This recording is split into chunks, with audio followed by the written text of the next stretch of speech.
Hello, happy Friday, Svetan Petak. I am Sarah of Expat in Croatia, and this is 5 Question Friday from Zagreb at Park Ribnjak. Every Friday at 5 o'clock Croatia time, I answer 5 questions from people who have sent them in on Facebook, Instagram, Twitter, LinkedIn, YouTube, expatinCroatia.com. Email our consulting sessions and people who leave them in a dead drop under a park bench. So I'm so happy to be here in Zagreb. I haven't been to Zagreb very much actually this year at all. Usually I'm here about 5 times a year.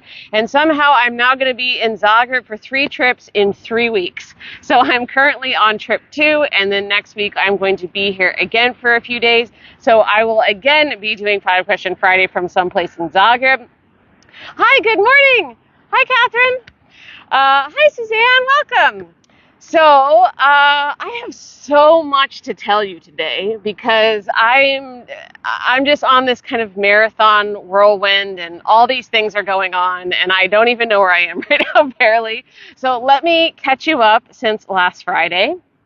So last weekend, I was in Pula for the 6th annual Iseljenički Congress, which is like a diaspora conference, expat conference, however you want to call it, but for Croatian diaspora. It was really an academic conference, and I was there because I was on a panel of people who have no Croatian heritage who have come to Croatia to open up businesses. So that is yours truly, and that was a cool experience. I've already told you all about that, so I'm not going to dive into that again because I already said everything about it. But what I do want to share with you is that my buddy Rob, who was also on the panel with me, I stayed in his accommodation where he lives out in Ribnjak, where I did 5 Question Friday last Friday. And on Saturday afternoon, we had a barbecue. And I want to tell you about this for a couple of reasons. So one, on Saturday when I went to the conference in the morning, I got language shamed. And which never feels very nice. And I think it felt less nice because I was tired. I wasn't very strong about it. But it was like I was having a conversation with 3 people, and it was all in Croatian, and I understood about 60-70% of it. And then this person turned to me and asked me a question on Croatian, and I didn't understand what she said. And then she made some not nice comments about it. And I think that I don't know if you've ever dealt with this. This is something that I have dealt with a number of times. It doesn't happen very often. I feel like 90% of the Croatians that I speak to, they're so supportive of foreigners learning the language, and they're really understanding and all that. But there's like that 2% that are like, well, if you're not fluent, you know nothing. And it's not like 0 or 100. Like there's all these shades in between. And it's just not really nice when you get shamed like that, because I think that a lot of us, most of us foreigners are, we have our own level of shame. I'm probably like on the high end of that, although I've been trying to get rid of it for a long time. But we need the support of the Croatian community and the understanding. And, we understand we're not asking you to accommodate us like all the time, but, just don't make us feel shitty about it. That's kind of all it was.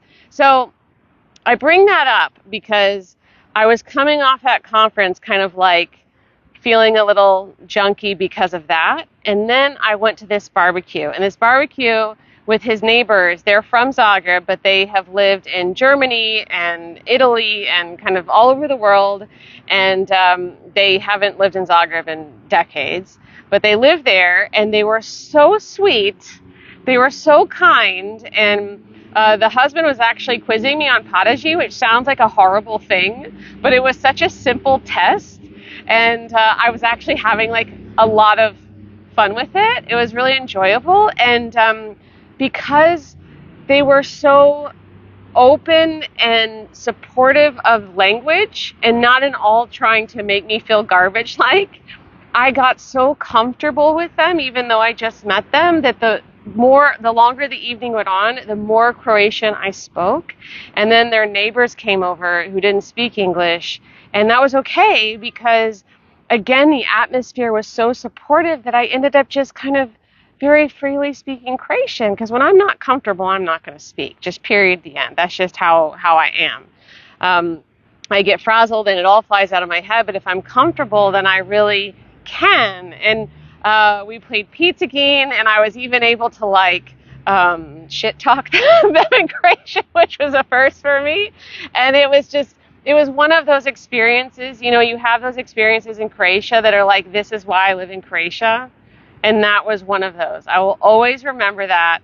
And I'm grateful that I got to be there, that I got to experience that, got kind of pulled into this family, that they were so happy to have me back in the future. And it was just very like two ends of the spectrum in one day. So I just want to say, like, to anybody out there, if you ever get into those situations where someone is just not being nice for whatever reason, it's not about you. It's about them and their own stuff, and try not to let it get you down. And I'm also saying, I'm talking to myself. I'm trying to hear myself say that as well, you know, because I definitely let it get me down on Saturday. I wasn't at my 100% to be able to like not have it sink into my skin. So I wanted to share that with you. All right. So the next, oh gosh, no, don't zoom in. Just scroll up, Sarah. All right. Oh gosh, all right. I'm just going to pick it up because I'm clearly screwing it up. All right. The other thing. So then early Sunday morning, I flew to Zagreb. And my friend picked me up at the airport. She lives out in Velika Gorica, and spent the day with her, and that was really cool. I've known her for a very, very, very, very, very long time, so I was really glad to spend some time with her. We don't get to do that very often.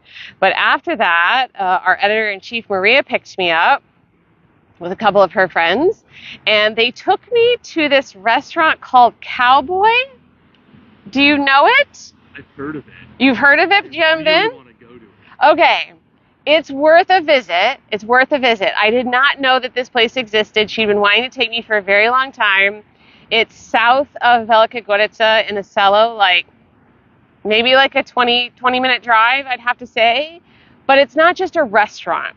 I think they called it like a kletište. Is that a word? Kletište? It's like a ranch. Like it's a big property, and they have horses. And they have, I mean, the restaurant is giant. It's giant. So that has a huge indoor space and lots of outdoor spaces. And then even on the same property, but like not attached to the restaurant, they have, there's all these trees. And under the trees, they have all these picnic tables and lights in the trees and music. And there's a bar there. And then they put in what is it called? An adrenaline park is how they call it here. Like a lot of like active things like ropes and things you can, you know, swing on, and I don't know. It's just a whole thing that they've clearly expanded over the years. But let me tell you why this place is unique, aside from everything that I already said, is that it's clearly like Texas themed. I wouldn't say it's Southern America themed. It's Texas themed. All of the waiters and waitresses are in like Western wear. Some of them do have cowboy hats on. All of the decor is, you know, the Croatian interpretation of kind of Southern stuff. I don't know how to describe this, so I hope this makes sense. But like, you know, in like TV and movies, whenever there's like a Western and there's like a saloon and they have those doors that swing in the saloon, they had those to go to the bathroom. But they had posters and photographs and old newspapers and all different kinds of things all over. And I have to tell you, I have to read you this list of items from the menu, okay? Alamo chicken. They said Texas goulash, except there's nothing Texas about this goulash. It's literally just like a Junetina goulash, like a beef goulash you would have here. I mean, it's served with gnocchi, but they called it Texas goulash. Because Texas goulash would be chili. That would be chili, but there were no spices in this. Austin salata, and I thought this was so hilarious. So when they described it, they said Najzeleni grad u sad. So like the greenest city in America is how they described it. Which I definitely one of. Austin and LA, I'd have to say, are probably the two greenest cities. So that was funny. Doc holiday ribs, I did have those. They were good. Mexican corn salata. And then under the burgers, they had, okay, so let me just tell you, because I want to make sure that this is clear to anyone who does not know these names or these words. So what the format of the burger names is a famous person from like Southern history plus the name of a gun. which I think guns are probably the biggest stereotype of Texas, for sure. There was this one taxi driver I met here in Croatia some years ago, and when he said Odakliste, and I was like, yes, I'm Miss Texasa, and he was like, pew pew pew pew pew pew. Okay, so now that I've set the context of this menu, Wyatt Earp Colt Buntline Special. So Wyatt Earp was a lawman involved in the famous gunfight at OK Corral. Jesse James Smith and Wesson 45. Jesse James was an outlaw and bank train robber. Wild Bill's Colt Navy 36. Wild Bill was a lawman and a gunslinger. That was like a thing, a gunslinger. Pat Garrett's Colt Army 45.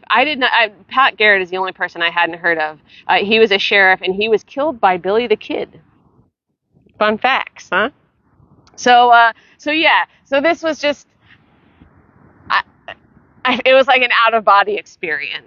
But it's super fun to go. I mean, it was packed. It was packed with Croatians everywhere. So it was extremely popular, and I can see how at night it would be really beautiful to sit under the trees and have a drink. So I would recommend checking it out if you're in the area.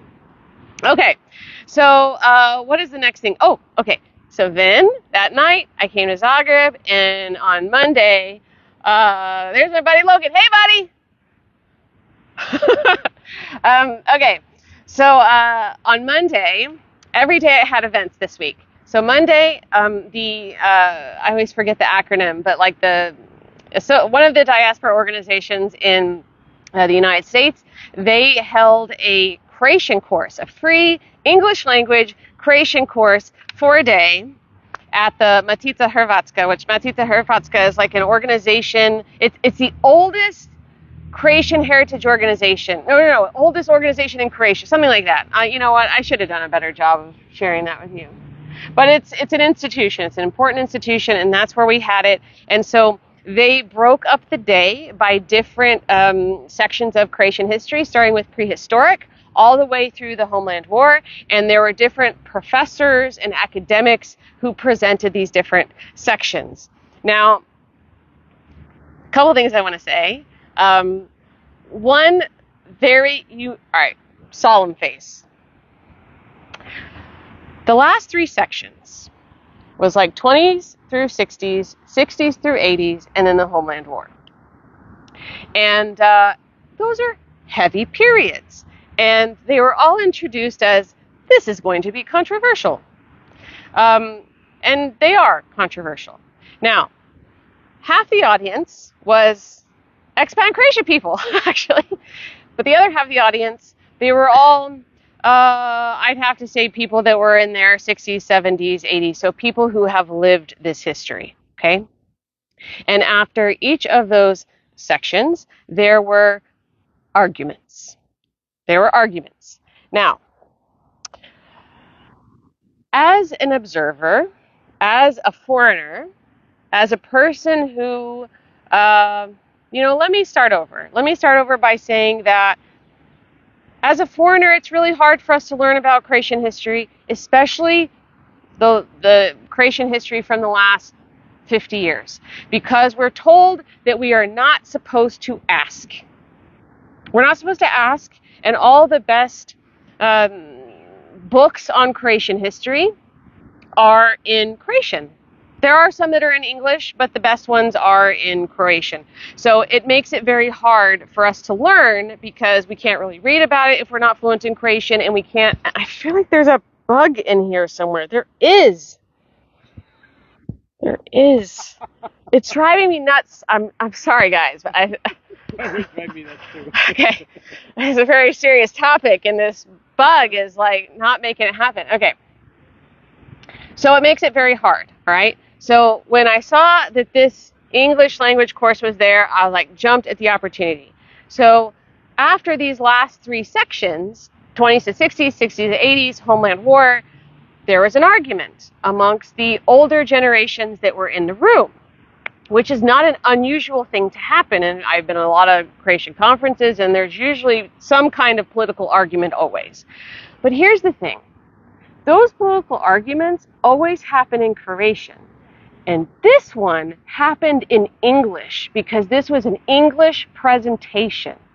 And that is such a rare opportunity. Like it's unfortunate, sad, I don't know what the right word is, that people were upset. It's a difficult topic. I'm sure it brings up a lot of tough feelings. But as an observer, as someone who's just trying to learn and understand as many sides as possible, having the opportunity to sit and see a discussion going on, but happening in English and otherwise would not have been in English, that was a really rare opportunity.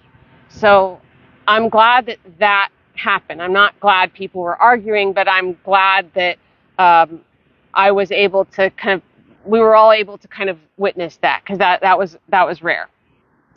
The last thing I want to say about the course is a bunch of fans showed up, and that was cool. So I got to meet a bunch of new people. So I want to give a shout out to them. So I met Heidi and Katie and Jeff and Stephanie and Raphael, and Logan was there. So that was really cool. I was glad to meet everybody, and Daniela and Maria from our team were there, and I'm so glad that they got to be there because they work behind the scenes. There are writers, they work on content, so they don't work with you guys. They don't get to talk to you one-on-one like myself and Cam and Terry and Steve and Lorena get to do. So this was the first time that they really got to interact with people from our audience who've been following us for a long time, and so that was pretty cool. I'm glad that happened. Okay, the next thing I want to tell you. So now we're on Tuesday. So Tuesday, I spent the first 3 hours of the day on a presentation about Croatian taxes. This was put on by the American Chamber of Commerce, and there were 3 presentations. One was from the Deputy Prime Minister and Minister of Finance, Marko Primorac. Marko Primorac, which I really enjoyed. Because very often we go to these AmCham events and they tend to be quite political, but this one wasn't. Like he showed us this PowerPoint presentation with facts, and I really, really enjoyed that. And then after the second presentation, there was a woman named Petra Megla. She is from KPMG. She did a presentation that was more, it built on the Primorac one. So yes, she talked about facts, but it was more about okay, these are the challenges Croatia has with regards to tax competitiveness, and these are the things that we should probably try and do to make Croatia a more tax competitive place. So it was great. And then the third was a panel. I kind of started to drift off into my thoughts during that one. That one was didn't quite land with me. But I'm really glad that I went. And there were a couple things that I wanted to, one thing at least I want to call out right now. I am planning to do a video that is just about the stuff I learned about tax during this presentation, because there was a lot of really great information there. So I will do that. Right now we're trying to fact check some stuff. And there's also some stuff that he said that didn't make sense. And I don't mean that was him. It was just, I didn't quite understand the context of what he was saying. So we have to check a few things, and once we check those facts, I'm going to come back and make a video, so keep a lookout for that. But there is one thing that I thought was really interesting that I wanted to go ahead and share with you. So there's been discussion many times over the years about whether or not Croatia should implement a property tax. So right now, all you have is a 3% transfer tax when you buy a property, okay? But it's just one time. It's 3%.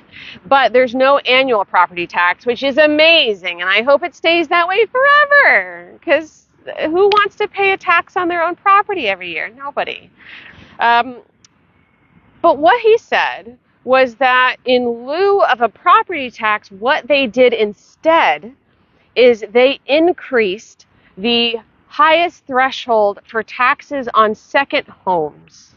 So if you have a home that is not your primary residence, then you have to pay a tax per square meter on that residence, okay?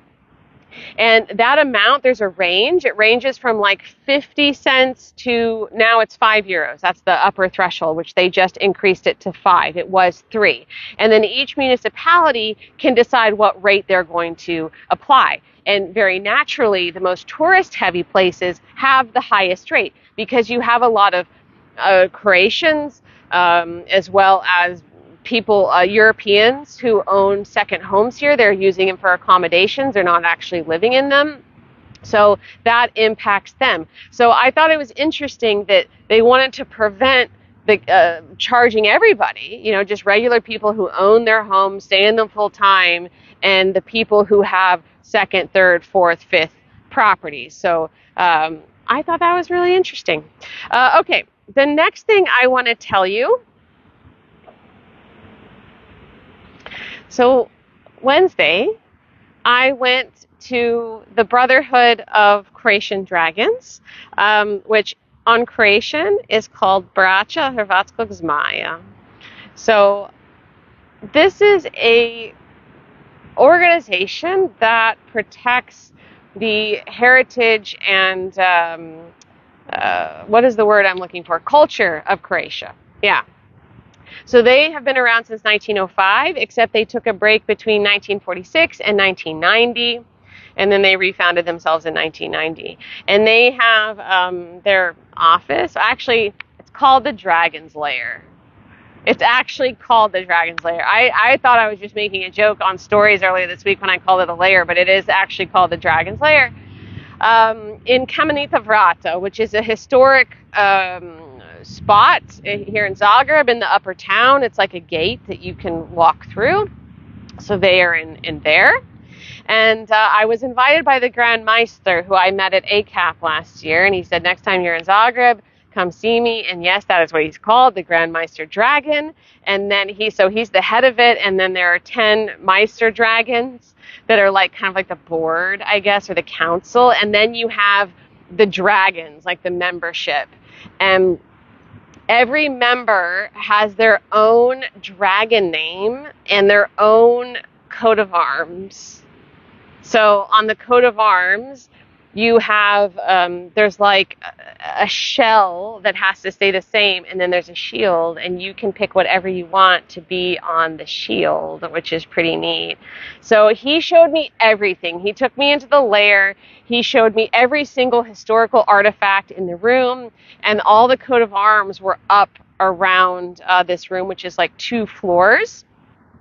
So just to give you an idea of some of the projects, and we have a post on it that goes over a lot of the stuff that they have done, but they are the ones who founded the City Library, City Museum, and the City Archive here in Zagreb. They also prevented Kamenita Vrata from being demolished. That was one of their very first things that they did 115 years ago.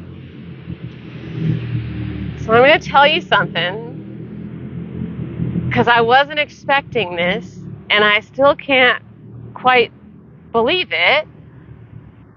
They asked me to be a dragon.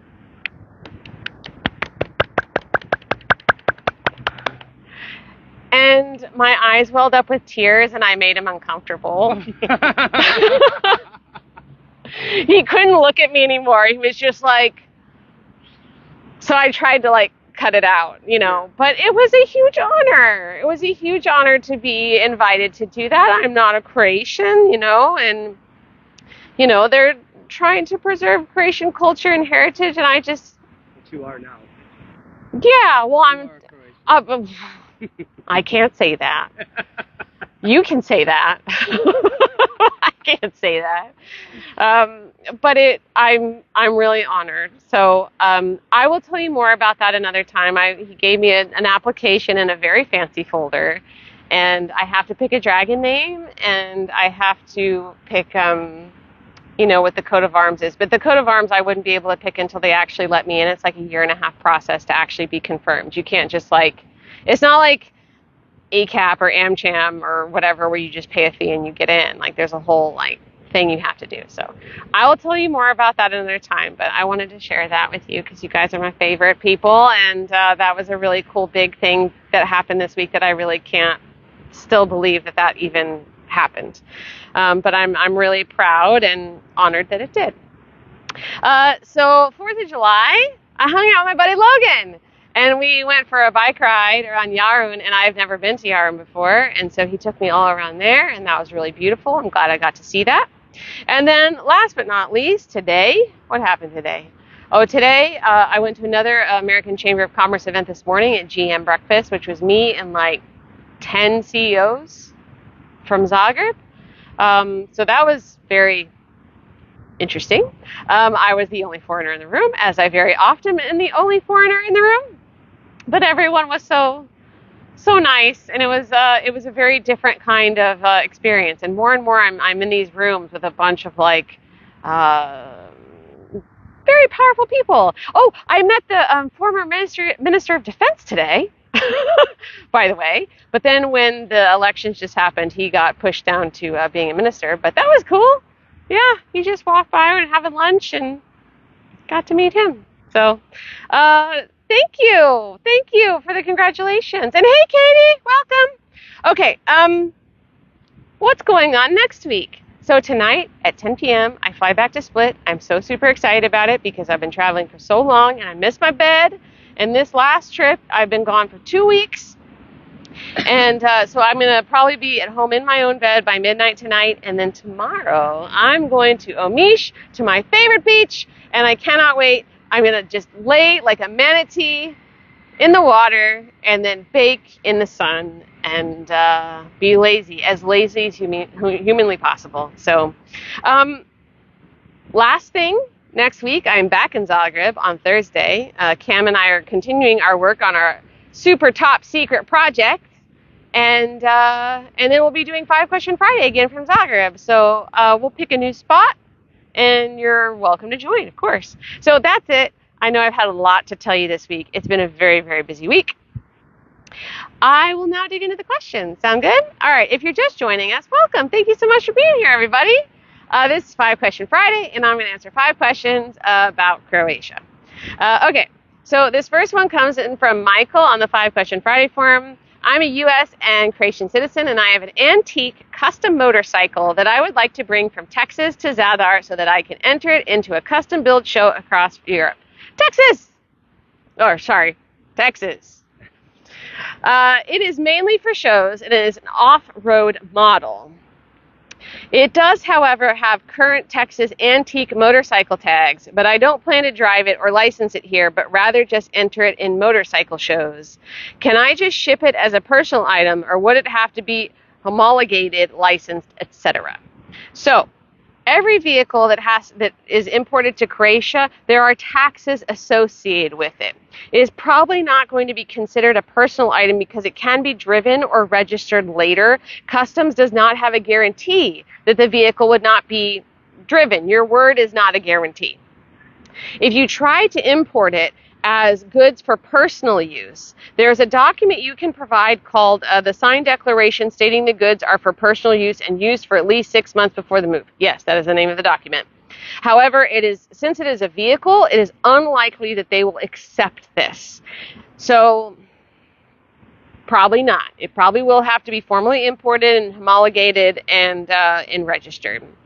So, we have a guide on this, on how to import your vehicle, and it will go over the different taxes.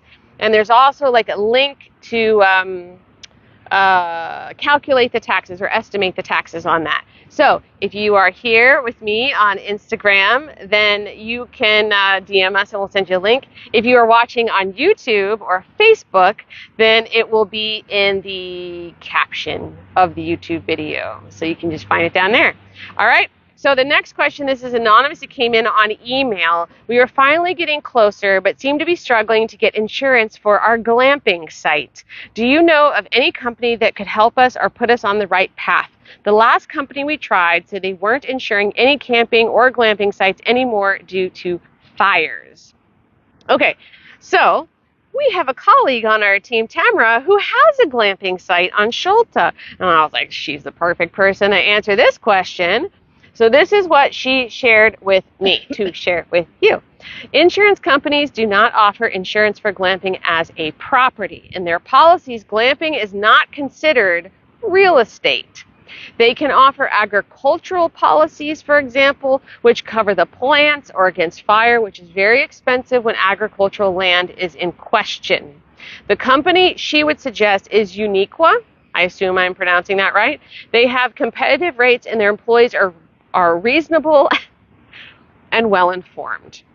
So DM us if you would like the link to Uniqua's site, or the link to Tamara's glamping site, which is very beautiful, and I believe I'm going to see it in the next month or so. I'm really excited about that. It's on this property with all these really old olive trees. If you're on YouTube, all of this stuff's down below in the caption. Okay, so next question comes from, Cam's here. Hey, Cam.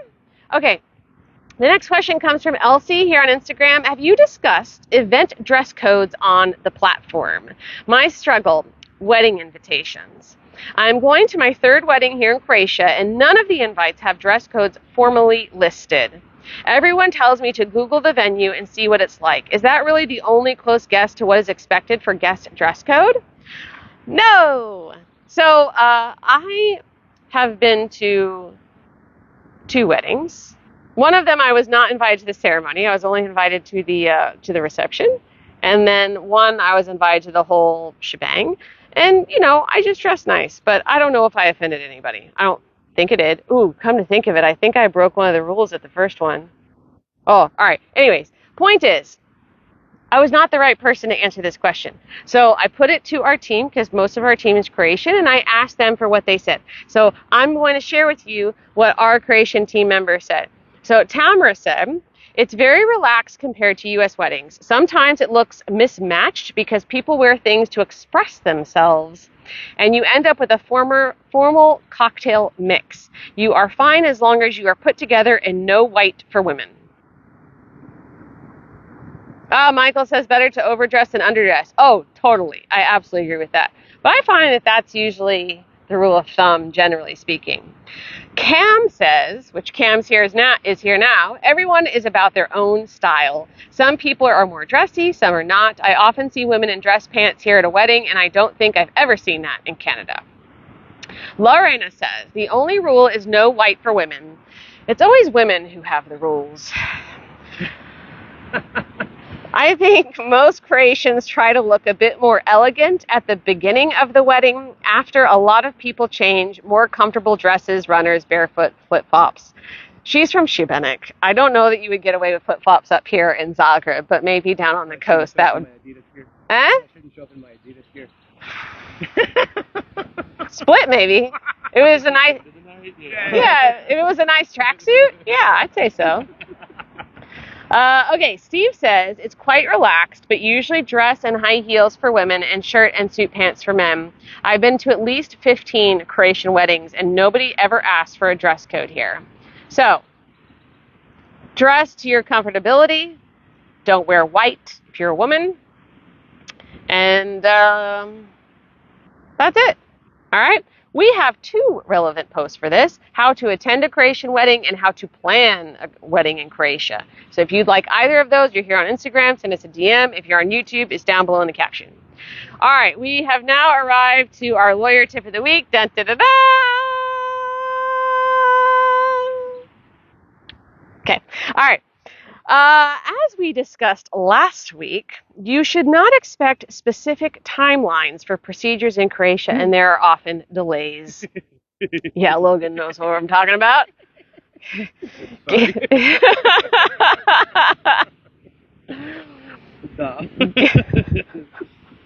Given these delays, you may need to follow up with the appropriate office, but it is important to do it in the right way at the right time. If following up about residence, make your first follow-up only after 3 months have passed. Then follow up every 1 to 2 months after that. When you follow up, give a concrete reason for why you need your residence to be approved. For example, that you need to register a car. Do not just say that you've been waiting X amount of time and that is not enough. Okay? If following up about citizenship, make your first follow-up after 6 months and then every 6 months after. It is harder to get concrete information about citizenship cases, so you have the best option for getting a status update if you use a lawyer. We can recommend a vetted one if you contact us. But I do want to add this because I was chatting with one of our Zagreb lawyers, Josip, about this on Thursday. Yesterday, I saw him in the morning. And he said, when you follow up about citizenship, they're not going to say, oh, we're looking at this document. They're going to say, oh, we're doing the initial processing. Oh, we're kind of reviewing the case. Oh, it's in the final stages. Like, they really are quite general about that kind of thing. The only time they're going to give you specifics is if there's a problem. Okay, with regards to getting approval for, did I skip one? No. With regards to getting approval from the Ministry of Justice to purchase a property, follow-ups are typically done by the lawyer as part of the property purchase procedure. However, if you wish to do it on your own, wait until 1.5 months have passed. You can follow up on email, or even better, you can call. But they only take calls on Wednesday mornings. Make sure whomever calls speaks Croatian. That baby is very upset. Maybe they're waiting for their citizenship too. With regards to building permits, your architect must handle this. So our recommendation is that you are in constant contact with your architect, as that is the person you should be following up with, not the government in this case. Angry baby, right there. Okay. All right. Our next question comes from Peter on the 5-Question Friday forum. Has any foreign-born person successfully opened and operated an OPG in Croatia? So first, what is an OPG? An OPG is a family farm whose purpose is to generate income. So who would like to hear me stumble out some difficult, long Croatian words? Yeah? Yeah? Okay, great. Super. All right. I'm going to tell you what OPG stands for. Obiteljsko poljoprivredno gospodarstvo. How's that? Yeah? All right. I didn't completely screw it up. In Croatian, OPG can be opened by Croatian citizens with prebivalište, which is a permanent address here in Croatia, or people whose prebivalište is in EU or EEA member states and who have the right to use agricultural resources in Croatia. So I want to make sure that is clear. Only Croatian citizens, EU, EEA citizens, and Croatian companies can own agricultural land, first of all, okay? So a third country national cannot. So a third country national, his question is, can a third country national operate an OPG? No. So you could? I could not. I could not own an OPG. Maybe one day, if I get citizenship, maybe. Actually, the former Minister of Defense was like, you want me to write you a letter? I was like, I've known you for 45 seconds. I would have said yes. I hope you said yes. No. I'm not doing this based on connections. That's the Croatian. Come on. No, it's important to me. I want it to be based on merit. People are telling me I'm stupid for that, but it's really, really important to me. So we'll see. What else did I want to say? Oh yeah, members of an OPG must be adults from the same household with the same prebivalište, home address, okay? They can be permanently or occasionally employed by the OPG. So, yeah, that's it. We have a guide on how to open an OPG and exactly what that means and what the requirements are and who's considered a family member for the purposes of having an OPG. If you're on YouTube, it's down below. If you're on Instagram, send us a DM and we'll send it to you. This is our last question of today. This is a big one. So, if you're an ACAP person, Association of Croatian American Professionals, you may know this person, Steve Pavletic. Him and I had a coffee at a cafe in front of my building a couple weeks ago. He is a Croatian diaspora, so he lives in the States, and he is here often. And so he asked me this very simple question. Is Croatia business friendly? And it's not a yes or no answer. There are lots of dimensions to it. So I'm going to share with you a few of the different dimensions from my perspective, okay? So, first of all, opening a business. It's not as difficult as it used to be. If you are a Croatian citizen, you can do it online using the SMART system, which is pretty rad. But if you are anybody else, you have to do it in front of a notary. That's just the way it is, and doing it in front of a notary is more expensive. But it still doesn't take too terribly long. If you are a third country national, it now takes longer because of opening up a bank. There's a lot of additional steps that banks want you to go through if you're a third country national to open up a bank account. So that can extend the opening time to 2 months. But if you're anybody else, it only takes about a week. When I opened it, it was, 6 years ago. So it's a little bit different. And it only took a week for me to open it. It was very, very easy. I was surprised. Taxes. Let's talk about taxes, all right? So first, the profit tax is only 10% up to 1 million in revenue, and it's 18% above. So that's actually quite reasonable. Okay. Then you have doprinosi. Doprinosi are contributions on salary. So whenever you have an employee, they get a net amount. And that's the amount that goes onto their bank account. And then on top of that, you have to pay doprinosi, these contributions. So the employee doesn't actually ever see that. That is health insurance, pension, and tax. Okay. So that starts at about 27%, and then the percentage gets higher. Now, based on the tax presentation with Minister Primorac this week, is actually Croatia is quite competitive. Like the charts he showed us, most EU countries, those contributions are higher, which I never had it put into that context that way. And when you see it in PowerPoint, PowerPoint bars, you see that. And so, I know that my fellow entrepreneurs here in Croatia, it's something we often complain about because we want to pay our employees more, but it can be hard because we have to pay so much in tax and stuff. But, it's not as bad as it is in other parts of Europe. So, fun fact, distributions, if you're an owner and you want to take money out of the company, it's only a 10% tax on that, which is not bad at all.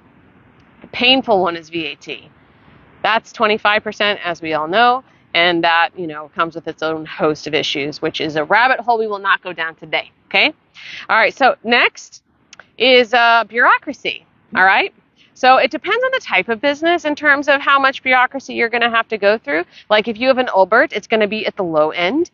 If you have an LLC, it'll be more at the high end. If you dog pooping. If you have a physical location, like a retail location or a restaurant or a cafe, you're going to have to go through inspections. But if you have an online business, like Expat in Croatia, I would consider to be an online business. Like we have an office, but we're not selling food. We don't actually work in the office very much. We're all around the country, so we don't have as much to deal with as, say, like a cafe bar does.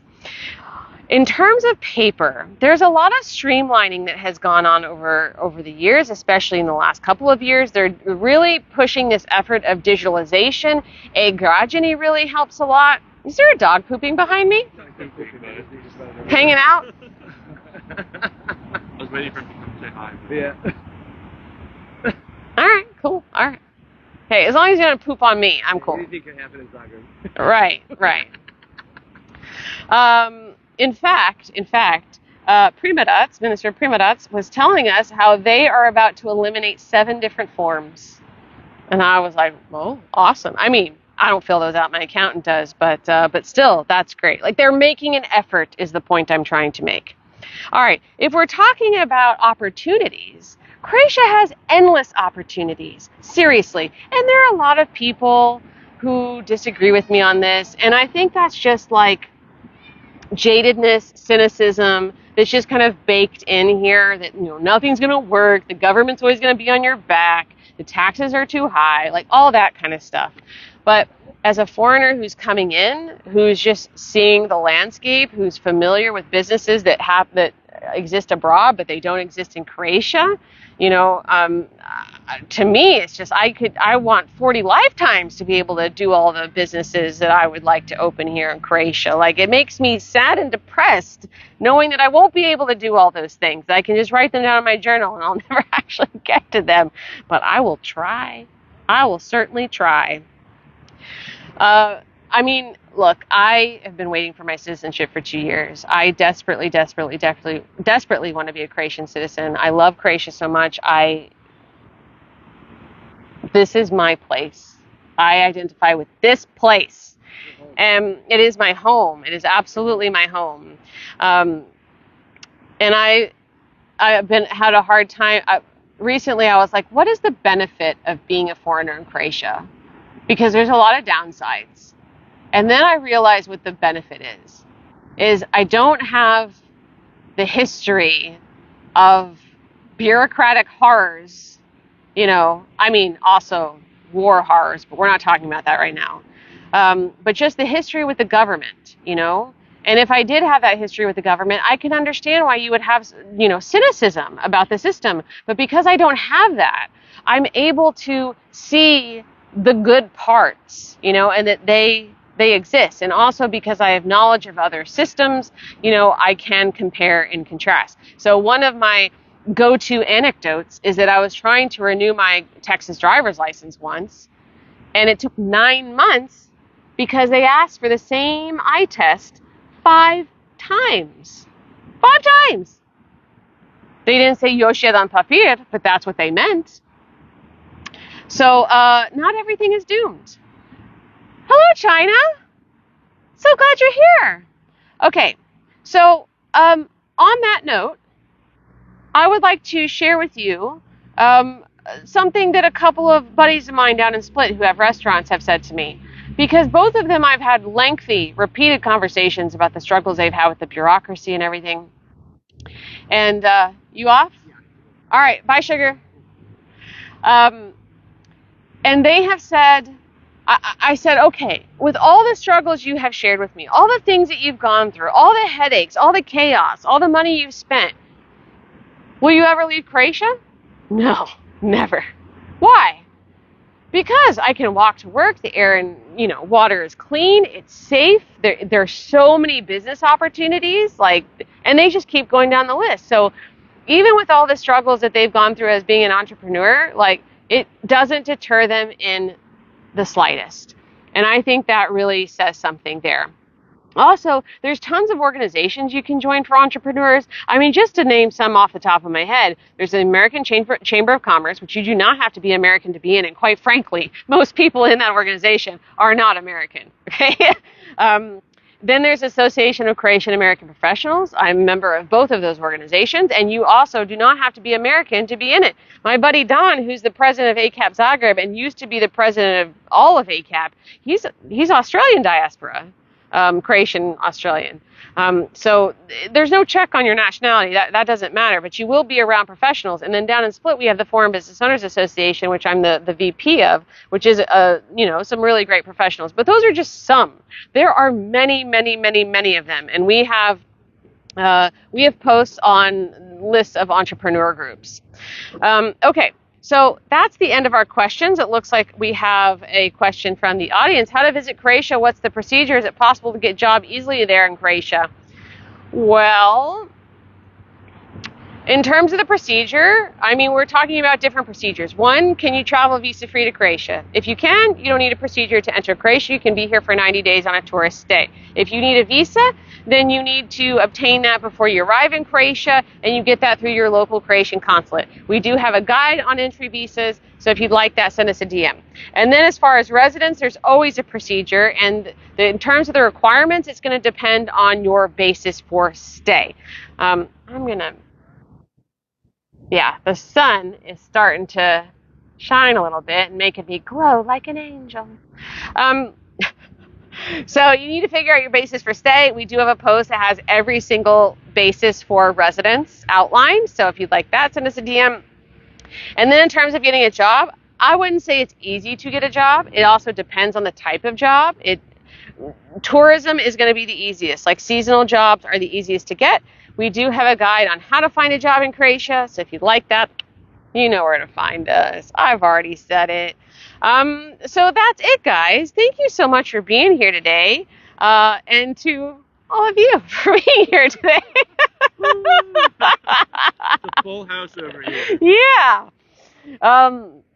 So yeah, that's it, guys. So thank you for being here again, really, truly. I've really enjoyed Zagreb. I'm glad I got a really nice shady spot here in Ribnjak. I really enjoy this park. There were a few times I stayed in different apartments here around this park. That's how I discovered it. And I really like it because I feel like it's never crowded. It has lots of shade. It's quiet, even though it's right behind the main cathedral. And there is one spot over here. They do some kind of summer thing. Do you know about it? They do a summer thing where they have music and they have cocktails and stuff, and it's super fun. And I saw them set, because I was going to go over by the statue, but then I saw they were setting up. So that's a really cool, fun thing to do during the summer. Looks like we have another question. Can you answer a question about a Croatian citizenship application? If so, I need to get documents translated from English to Croatian. Does the formatting of a birth certificate need to be in Croatian formatting? No, they just have to translate it. So the notaries will just do it, not the notaries. Don't ignore me. Scratch that. Delete. Huh? Yes. Yes, or pray voditel. Yeah, the court interpreter. That is who it is. They will do a translation, and then they will attach it to the birth certificate, and then they'll put a seal on it, and then there'll be a rope, colorful rope that they will attach to it. So no, it doesn't have to be in a specific format. It doesn't have to match the format of a Croatian birth certificate. It's really just about the translation and the fact that it was done by a certified court interpreter. That's the yeah. Yes, court interpreter.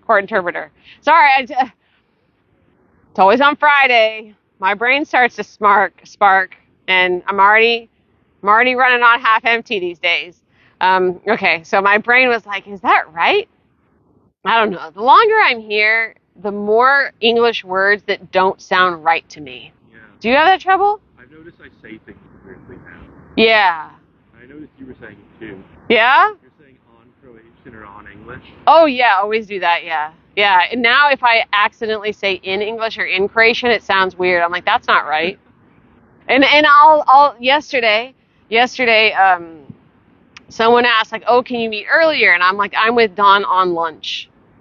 But, and I was talking to Dawn today about this because I have started speaking English the way that Croatians speak English, because when Croatians speak English, most of the time, they are constructing a thought the way they would in Croatian, because you cannot directly translate Croatian to English. You just can't do it, because Croatian sentences are jumbled. They are not in the order that an English sentence is. And their verbs are just different. So I started doing that because I find that if I speak English the way a Croatian would, it helps me speak Croatian better. But the example that I gave Dawn today is learn me. Yeah, you'll have to learn me this. Yeah, like it makes sense if you say teach me or send me or da da da, but learn me. Yeah, I say learn me, and I said that in front of some people recently that I knew didn't speak Croatian, and I could see their antennas went up. Like, what did she say? Why does she speak like that? And it wasn't worth the explanation. But it's such a habit now. Let me see what we got here. Oh, you're welcome. I'm happy to answer always. Okay. I think that's it now. Do you have any questions? No. Okay. All right, cool. All right. So that's it. That is absolutely at this time. And now I'm going to start my slow trip to the airport. And I just wish I could click my heels and be home. But I am not. I'll be there soon enough. Huh? You can try it. I wish. I will try. I'll do it all the way to the airport and see if it works. Hey, you know what? At least the flight's only 40 minutes. By the time you go up, you come back down. I'm really glad that it's a quick flight. All right. Anyways, I'm done. I'm just officially rambling now. So thank you again for being here. Love you so much. Vidimo se. And that's it. Yeah. I'll be back in Zagreb next week. Later. Bye.